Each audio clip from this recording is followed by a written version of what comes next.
Bego, bego. Intan memaki dirinya sendiri. Bego banget sih gue. Bisa-bisanya dompet ketinggalan tapi HP dibawa. Kerutunya sembari berjalan cepat menuju ke dalam halaman rumah setelah Bang Ojol menurunkannya di tepi jalan.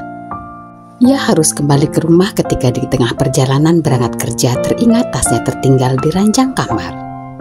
Melihat gerbang rumah yang tidak tertutup rapat dan motor sport Andi terpajang di dalam halaman rumah, Intan tidak berpikiran buruk. Ia pikir Andi baru saja tiba dan ada perlu dengan Ria, sahabatnya yang sejak 2 tahun lalu menumpang di rumahnya karena kedua orang tua Ria terlalu mengekang. Singkatnya, Ria ngekos gratis di rumahnya. Yang semenjak kedua orang tuanya meninggal dunia dan menjadi hidup sebatang kara begitu bahagia ketika Ria kini tinggal di rumahnya. Ria juga teman satu kerjaan dengan Andi. Mereka berdua sama-sama karyawan kontrak di salah satu perusahaan minuman bagian humas. Jadi tidak sebersih pun Intan memikirkan harbuluk tentang mereka berdua.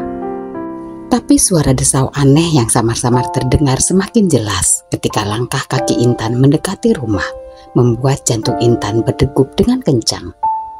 "Sayang, kamu tuh cantik banget," ujar Andi dengan suara memekik menahan hasrat. Sepasang matanya sejak tadi melirik ke arah bibir Ria yang merekah. "Ih, apaan sih kamu?" ujar Ria dengan suara yang sengaja dibuat manja. Kalimatnya seolah menolak, namun berbanding terbalik dengan gestur tubuhnya yang seraya menyodorkan diri. Ria malah sengaja semakin mendekatkan tubuh dan menempelkan badannya yang sintal itu ke Andi. Dadanya yang besar menempel di lengan Andi. Andi yang seperti kucing lapar dapat ikan gratis di pinggir jalan pun tidak menyia-nyiakan kesempatan ini. "Beb, tas yang aku bilang kemarin lagi diskon loh, jadi nggak beliin aku?" "Jadi dong, kan udah aku pesan, paling sekarang lagi dalam perjalanan sama abang kurir." "Sepatu yang aku bilang juga udah dipesen kan?" "Udah, kalau cuma tas sama sepatu sih pasti aku beliin. Kemarin aja aku beliin kalung emas buat kamu kan? Harganya 10.253.200 perak. "Ih, kamu baik banget deh sayang, baik banget," ujarnya sembari menyandarkan kepalanya di lengan Andi. Andi mengusap lembut rambut Ria dengan penuh kasih sayang dan pastinya bercampur hasrat. Ketika Ria menengadahkan mukanya, Andi langsung menyambut bibirnya yang sudah merekah dan sedikit menyisakan celah itu. Mereka saling mengulum bibir, dan tangan Andi bertamasya bermain-main di area lain yang sejak tadi memang mendambakan sentuhan nakal. Di teras rumah, Intan yang mengguping semua percakapan antara Andi dan Ria sudah tidak bisa menahan emosi lagi. Kedua tangannya mengepal, sepasang matanya membola, menyalak memancarkan emosi. Lalu ia memberanikan diri mengintip apa yang sedang diperbuat oleh pacarnya dan juga sahabatnya di rumahnya sendiri. Intan merasa dunianya runtuh ketika ia menyaksikan pemandangan yang menghancurkan di dalam ruang tamu rumahnya. Matahari senja memancarkan cahaya yang lembut melalui jendela, menyoroti adegan yang memilukan di hadapannya. Brak! Pintu rumah yang memang tidak terkunci dan tertutup setengah kini terbuka sangat lebar. Andi dan Ria yang sedang menikmati gelora asmara membara itu langsung terkesiap. Mereka serempak menoleh ke arah Intan. "Intan? Tan, bukannya kamu lagi kerja?" Ria sahabatnya sejak kecil dan Andi kekasihnya yang dia anggap sebagai segalanya langsung berdiri di tengah ruangan berpelukan erat. Namun pelukan itu tidak mengandung kehangatan persahabatan atau cinta yang dia kenal, melainkan penuh dengan nafsu dan pengkhianatan. Mereka saling berdekatan.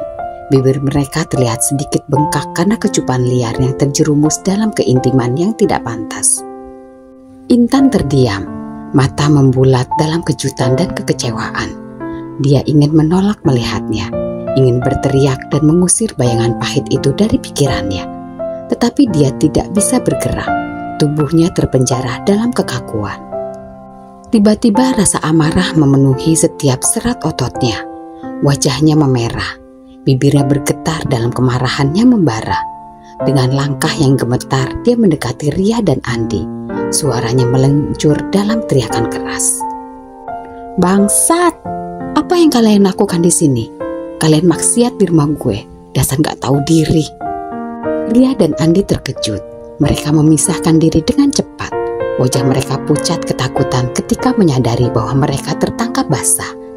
Namun Intan tidak memberi mereka kesempatan untuk menjelaskan. Dia merasa dihina, dikhianati oleh dua orang yang paling dia percayai di dunia ini.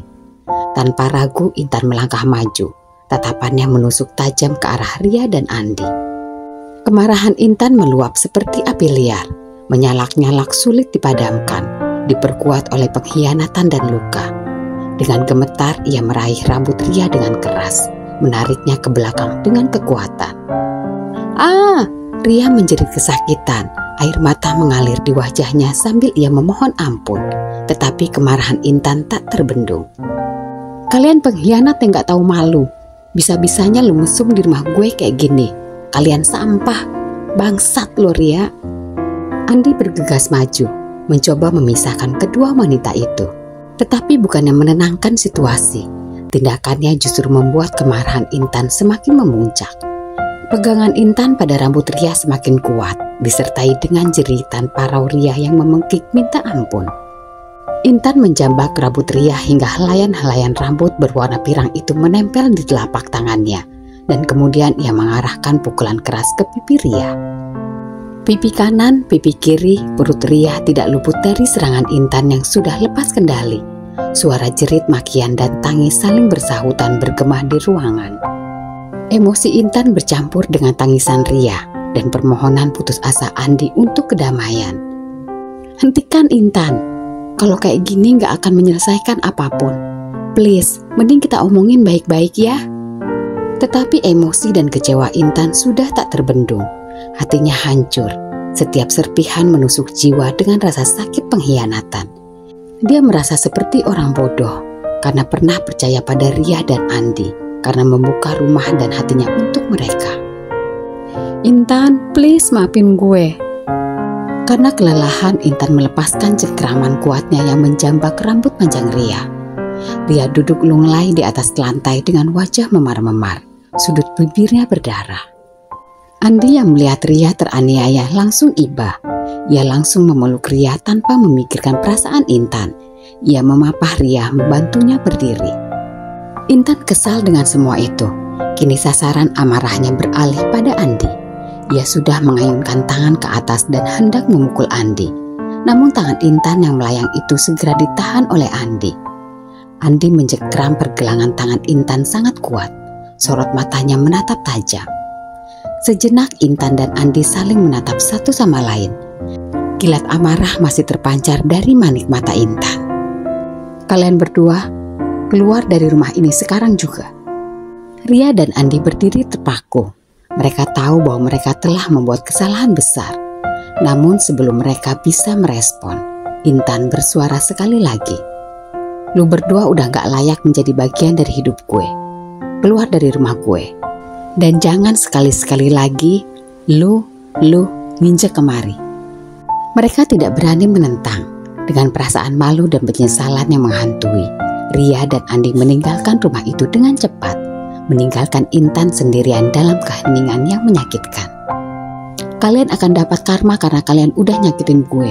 Kalian akan nyesel seumur hidup. Hidup kalian akan susah. Kalau kalian sampai nikah, anak-anak kalian akan sengsara 7 turunan.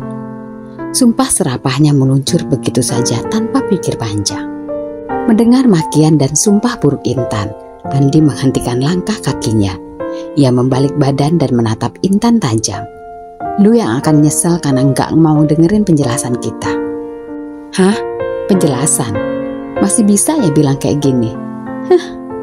Tawanya diakhiri dengan nada gemetar karena menahan tangis. Air matanya tak kuasa ditahan. Ia dan Andi pacaran sejak SMA. Mereka menjalin asmara selama 5 tahun. Banyak kenangan dan kisah indah yang sudah mereka rajut. Tapi kisah mereka berakhir tragis seperti ini. "Kamu dengerin aku sebentar, Tan." "Apalagi yang harus gue dengerin, Gue punya mata dan gue udah lihat mulut lu nyium dan tangan lu grepe-grepein Ria." Andi menghela nafas panjang dan dalam, lalu menghembuskannya perlahan. Ia mendekati Intan dan berusaha menyentuh bahu Intan. Namun Intan segera menggerakkan pundaknya, seraya tak sudi tangan bajingan bernama Andi itu menyentuh tubuhnya. "Tan, please, dengerin aku. Sebetulnya aku bisa hilap sama Ria tadi tuh karena kamu sendiri penyebabnya. Kening Intan langsung berkerut, kedua alisnya bertaut. Apa? Karena gue? Kenapa bisa malah gue yang salah?